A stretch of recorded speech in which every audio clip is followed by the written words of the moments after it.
Today's topic is coronary arterial disease. In short, it is called as CAD or CHD, that is coronary arterial disease or coronary heart diseases. Coronary artery disease. CAD is a serious medical problem that affects about 7 million people annually. It is responsible for nearly 3/4 of a million deaths in United States each year. It is the leading cause of death for both men and women. CAD results from the effects of accumulation of atherosclerotic plaques, which will be described very shortly, in coronary arteries, which leads to a reduction in blood flow to the myocardium. Some individuals have no symptoms and signs. Others experience angina pectoris, which is nothing but chest pain, and still others suffer heart attacks. So, general lipid profile. So, desirable range of cholesterol is 200 and below milligrams per deciliter of the sample, and borderline risk is observed around 200 to 239 milligrams per deciliter, and high risk is calculated from 240 milligrams per deciliter and above. So triglycerides is below 150 milligrams per deciliter, desirable range. Borderline is 150 to 199 milligrams per deciliter. High risk is 200 to 499 milligrams per deciliter. So high density lipoprotein cholesterol or high density cholesterol is 60 milligrams per deciliter. That is the desirable range. Borderline range is 35 to 45 milligrams per deciliter, and high risk is lesser than 35 milligrams per deciliter. So LDL cholesterol, desirable range is 60 to 130 milligrams per deciliter. Borderline risk is observed around 130 to 159 milligrams per deciliter, and if it crosses 160, then it is said to be of a high risk. Cholesterol ratio is found to be 4.0, that is cholesterol by high density lipoprotein ratio. If it is around 4, it is the desirable range. Borderline risk starts with 5, and the high risk is with the ratio of 6. So cholesterol to HDL ratio 6 is at the higher risk. So what are the risk factors for coronary arterial diseases? People who possess combinations of certain risk factors are more likely to develop CAD. So risk factor characteristics, symptoms or signs present in a disease-free person that are statistically associated with a greater chance of developing disease, which includes like smoking, high blood pressure, diabetes, high cholesterol levels, obesity, type A, and then sedentary lifestyle and a family history of coronary arterial diseases. So these are all the risk factors whereby though the signs are not present, still the person is at the risk of developing coronary arterial diseases. Most of these can be modified by changing diet and other habits, or can be controlled by taking medications. However, other risk factors are unmodifiable, that is beyond our control, including genetic predisposition. Supposingly, if a family member has a coronary artery disease at an early age, and apart from this, age and gender also come into account. For example, adult males are more likely to get a CAD than adult females. After age 70, the risks are strongly equal, that is both women and men are at the risk of developing coronary arterial diseases. Smoking is undoubtedly the number one risk factor in all CAD associated diseases, roughly doubling the risk of morbidity and mortality. So what are the current risk factors or the novel risk factors that have been associated with coronary arterial diseases? So they are C-reactive proteins, CRPs. These are the proteins produced by the liver or present in blood in an inactive form that are converted to an active form during inflammation. So CRPs may play a direct role in development of atherosclerosis by promoting the uptake of LDL by macrophages, which we'll be discussing shortly. So lipoprotein A is an LDL-like particle that binds to endothelial cells, macrophages and blood platelets, and this promotes the proliferation of smooth muscle fibers and inhibits the breakdowns of blood clots. So whereby what happens, the blood clots get accumulated, and that might lead to the coronary arterial diseases. Fibrinogen is a glycoprotein involved in blood clotting that may help regulate cellular proliferation, vasoconstriction, and platelet aggregation. Homocysteine is an amino acid that may induce blood vessel damage by promoting platelet aggregation, and that also leads to fiber proliferation. And what is the role of cholesterol in CAD? An elevation of total cholesterol in plasma is considered to be a prime risk factor for CHD, that is coronary heart diseases. The Framingham study has demonstrated a linear increase in coronary risk with increment of total plasma cholesterol level from 180 milligram percentage upwards. The Lipid Research Clinic's coronary primary prevention trial has presented firm proof that in humans, a lowering of plasma cholesterol level reduces the coronary thrombosis and myocardial infarction and mortality. Etiological factors. So what are the major risk factors in coronary heart disease? So as we said earlier, risk of developing atherosclerosis increases with age, family history of CAD, cigarette smoking, diabetes mellitus, hypertension and hypercholesterolemia. The risk is correlated with elevated LDL and inversely related to HDL levels. So hereditary defects, example like familial hypercholesterolemia, involving the LDL receptor or the LDL apoproteins cause elevated LDL and hypercholesterolemia and accelerated atherosclerosis. So lesser influences of risk are due to sedentary lifestyle, high stress lifestyle, obesity and taking oral contraceptives. Development of atherosclerotic plaques. Although the following discussion applies to coronary arteries, the process can also occur in arteries outside the heart. Thickening of the walls of arteries and loss of elasticity are the main characteristics of a group of disease called arteriosclerosis or sclero. Here the term sclero means hardening. So hardening of the blood vessels is called as arteriosclerosis. One form of arteriosclerosis is atherosclerosis, which is a progressive disease characterized by formation in the walls of large and medium-sized arteries of lesions called as atherosclerotic plaques. So now we can see in this picture here, and here they say that inflammation plays a key role in the development of atherosclerotic plaques. If you look into the picture on the left, it is a normal artery and we can see the diameter, okay, we can see the diameter of the blood vessel here. But if you look into the right, we can see that the lumen is partially obstructed, that is space through which the blood flows in the blood vessel, it is partially obstructed, and that partial obstruction, it is because of the accumulation of the atherosclerotic plaques. So development of atherosclerotic plaques, how do they happen? To understand how atherosclerotic plaques develop, you will need to learn about the role of molecules produced by liver and small intestine, that is lipoproteins. So these spherical particles consist of an inner core of triglycerides and other lipids and outer shell of proteins, phospholipids and cholesterol. So like most lipids, cholesterol does not dissolve in water and must be made water soluble in order to be transported in the blood. So this task is accomplished by combining the cholesterol with the lipoproteins. So the two major lipoproteins are the low density lipoproteins and the high density lipoproteins. Low density lipoproteins, they transport cholesterol from liver to body cells for use in cell membrane repair and the production of steroid hormones and bile salts. However, excessive amounts of low density lipoproteins promote atherosclerosis. So the cholesterol in these particles is commonly referred to as bad cholesterol. High density lipoprotein, on the other hand, remove excess cholesterol from the body cells and transport it to the liver for elimination. So because HDL decreases the blood cholesterol level, the cholesterol in the HDL is commonly referred to as good cholesterol. Basically, you want your LDL concentration to be low and your HDL concentration to be high.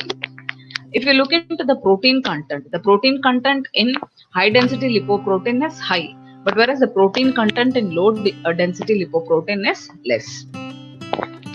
So formation of atherosclerotic plaques. The formation of atherosclerotic plaques begins when excess low density lipoproteins from the blood accumulate in the inner layer of the arterial wall, the layer which is closest to the bloodstream. And the lipids and the proteins in the LDL undergo oxidation, and the proteins also bind to sugars.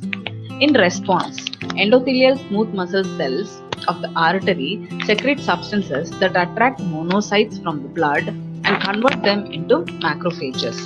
The macrophages then ingest and become so filled with oxidized LDL particles that they have a foamy appearance when viewed microscopically. The T cells, the lymphocytes, follow monocytes into the inner lining of an artery where they release chemicals that intensify the inflammatory response. Together, the foam cells, the macrophages, the T cells, they form a fatty streak, the beginning of an atherosclerotic plaque. So, the foam cells, the macrophages, the T cells, they form a fatty streak that in turn leads to atherosclerotic plaques. So, relatively few heart attacks occur when the plaque in the coronary artery expands into the bloodstream and restricts the blood flow. Most heart attacks occur when cap over the plaque breaks open in response to chemicals produced by foam cells.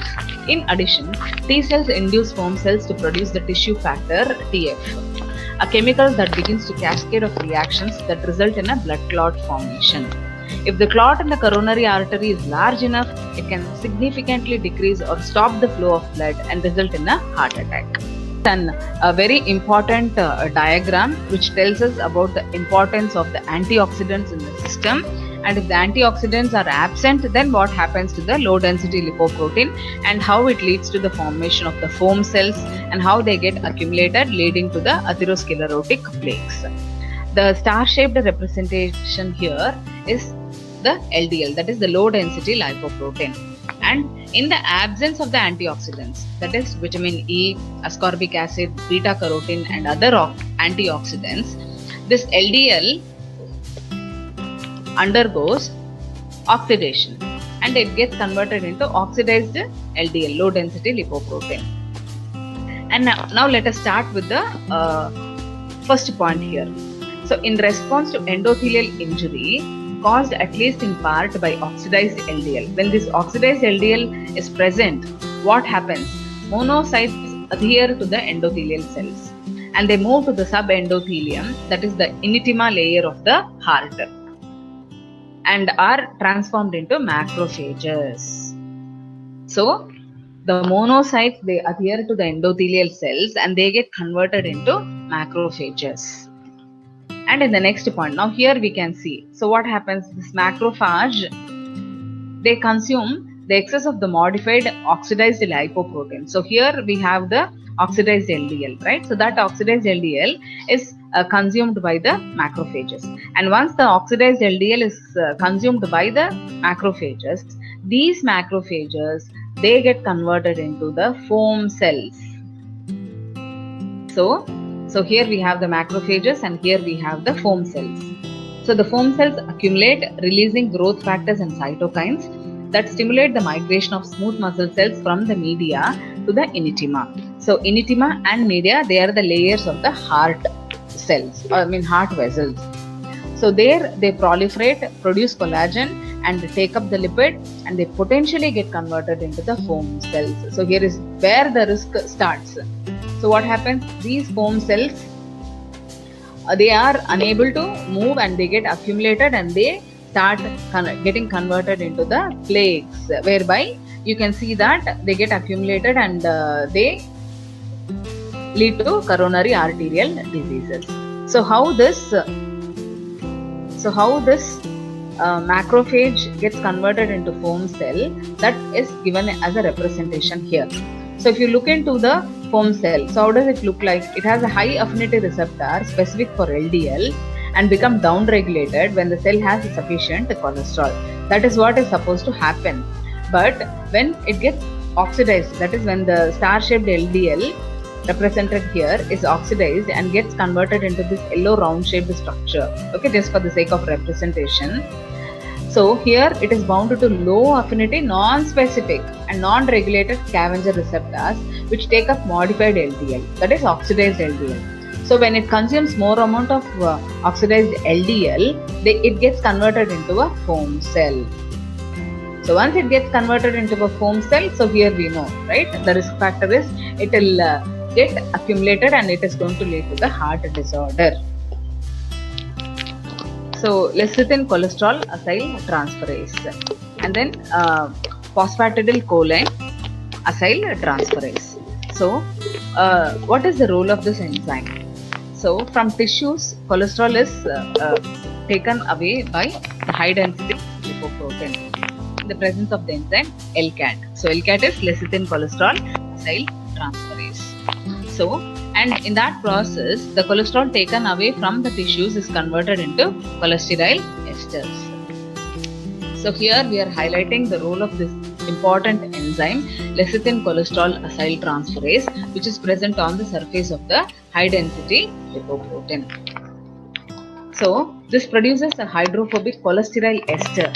So this cholesterol ester is sequestered in the core of the high density lipoprotein. So this is the importance of high density lipoprotein. It carries the cholesterol ester in its core so that it does not get settled anywhere in the tissues or in the blood vessels. And lysophosphatidylcholine, which bind to albumin. So here we have to note an important thing, that virtually complete LCAT deficiency or partial absence of this enzyme, it results in the marked decrease in high density lipoprotein. So the role of high density lipoprotein is affected in the presence of LCAT deficiency. So let us look into the reverse cholesterol transport. So what is this reverse cholesterol transport? So initially we said that LCAT plays an important role in converting cholesterol into cholesterol ester, and that goes into the core of the high density lipoprotein. But in reverse cholesterol transport, what happens is high density lipoprotein transports the cholesterol to two important sites. Number one, steroidogenic cells. Why steroidogenic cells? Because we have come across so many steroid hormones like testosterone, progesterones, cortisols, corticoids, and so many other hormones. They are steroidal in nature. So for these hormones to be produced, they require cholesterol. So cholesterol is not totally bad and it is not undesirable in the system. Some amount of cholesterol has to be present in a normal range. So for the production of these hormones and also for the liver cells to produce the bile acid. So cholesterol is required for the production of hormones and for the production of bile acids, and that happens through the functioning of the high density lipoproteins reverse cholesterol transport in the presence of the enzyme PCAT, that is phosphatidylcholine acyl transferase. So boosting of HDL level in blood. Studies suggest that reducing LDL by 1 mg per deciliter cuts the cardiovascular risk by 1%, but raising HDL by 1 mg per deciliter reduces the risk by 2 to 3%. So statins like simvastatin, atorvastatin, they are the good drugs that lower LDL by 30 to 35%. But it is more difficult to raise HDL, which is more effective in reducing the cardiovascular risk. So how to improve the HDL level? So regular exercising, aerobic exercises for 30 minutes several times a week can raise HDL level by 3 to 9% in sedentary healthy people. And next is weight control. Every 1 kg, that is literally about 2 pounds of weight loss raises HDL by an average of 0.35 milligrams per deciliter. So stopping of smoking, quitting of smoking increases on an average of about 4 milligrams per deciliter of the high density lipoprotein, that is the good lipoprotein. And regulating diet. A diet low in trans fatty acids and high in monounsaturated and polyunsaturated fatty acids can raise HDL. Select oils like olive oil, flaxseed oil and canola, nuts and cold water fish and shellfish.